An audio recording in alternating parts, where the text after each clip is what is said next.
Hello everyone, it's me Robyn, and yes, I have another video for you, 2 in a week, and I think that's a record for me for the last, 6 months or so. But anyway, I'm working on some invitations for a church activity called Relief Society. It's our women's organization, the women's organization in the LDS church, and I'm making about 60 invitations to give to the women on Sunday. And I thought I would go ahead and just film what I'm making because sometimes I look back at what I made, I'm like, oh, I wish I would have made a video. So I'm going to make a quick video, and I don't think I've ever shared this technique on a video in the past, and this is from my Stampin' Up! Days when I was a demonstrator years ago. It's been, I don't know, maybe 8 to 10 years. It's been a long time. No, I think it's been about 7 years. So anyway, I am doing the resist technique, and I don't even remember the actual name of it, but you're using a Versamark ink pad. This is a watermark stamp pad. You can use these to lightly emboss. They don't really give you a solid image. You can stamp your stamp on paper, and it will give you a watermark color. And you can also use it for this resist technique.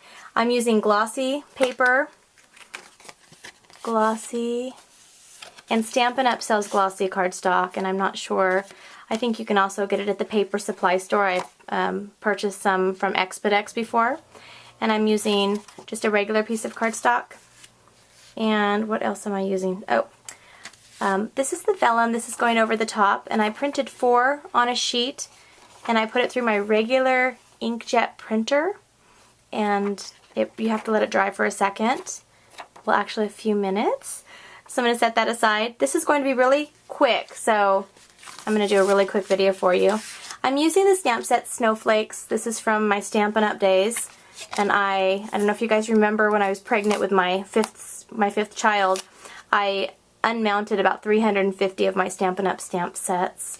I have that on a video. I don't remember which one. It's probably in the 1 through 10, somewhere around there. So if you still have some on wood blocks and you want to unmount them, there's probably an easier way now because this was so many years ago. I'm using a clear block, like I said, the Versamark, and I also am using one of my Stampin' Up! Just a solid, whoops, sorry. What are these even called anymore? It's been so long. I'm using a classic Stampin' Up! Pad. I'm actually using Pacific Point. I'm not sure if that color is available right now.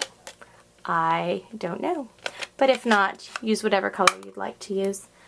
Okay, and I'm using a brayer with the rubber attachment, and I have seen these at Michael's and at Hobby Lobby. Make sure you use the Speedball brand. I've noticed that I have the best success with this brand. And I'm using a 1/16 punch and some silver brads. Okay, so let's get started. What I'm going to do first is on the glossy cardstock, I'm going to go ahead and just stamp my snowflake randomly, a little bit off of the paper.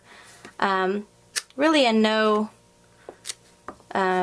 I mean, I'm not trying to do a pattern, I'm just randomly putting them on here. I can't really see from my angle, but you'll be able to see a little bit of glossy when you all are doing it on your own.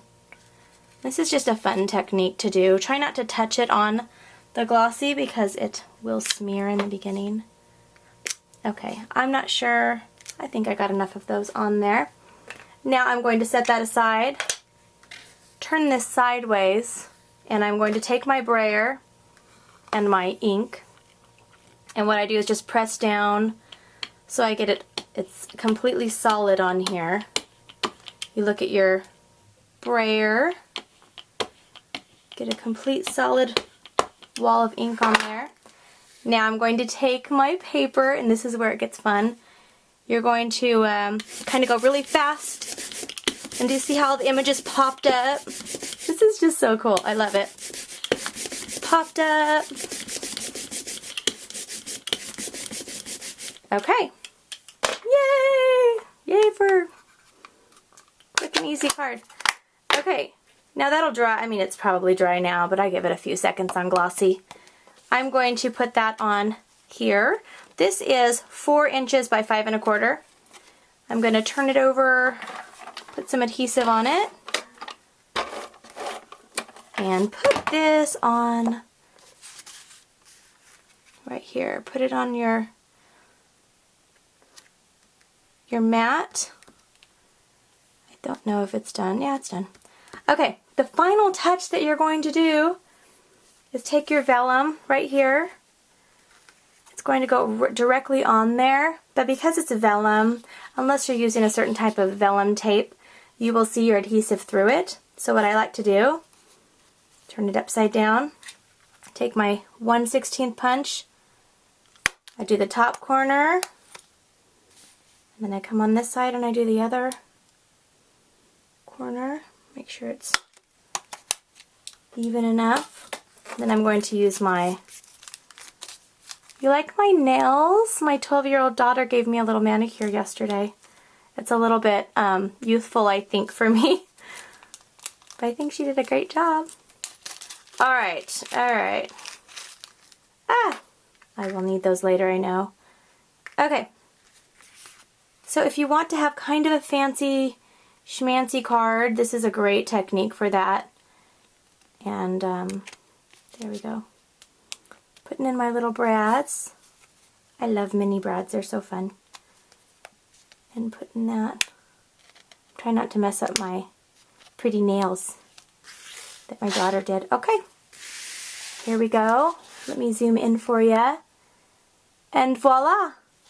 Quick and simple invitation for an activity. This would be great for a birthday invitation, baby shower. Of course, you'd want to change the pattern that you use, the stamp set.